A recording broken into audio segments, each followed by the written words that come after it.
This is the quick and easy way to take off the back cover and change your SIM card. This is the Cricket Icon 2. Start with your device powered off.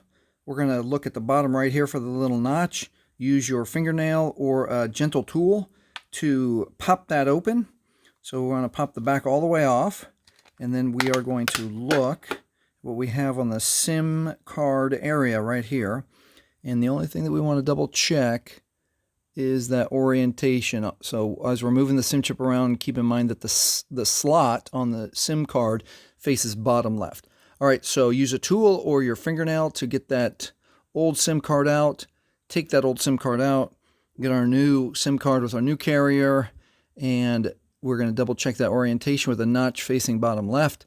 If you see metal that's wrong, it goes in this way, and it should just go nice and easy.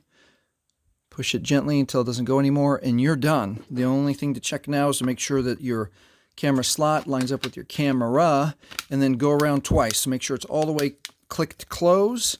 And that is the quick and easy method to change your SIM card for your Cricket Icon 2. If this has helped you, please like, please subscribe. Thanks for watching. Hey, and if you're having problems taking the back off, watch this video for a few extra tips.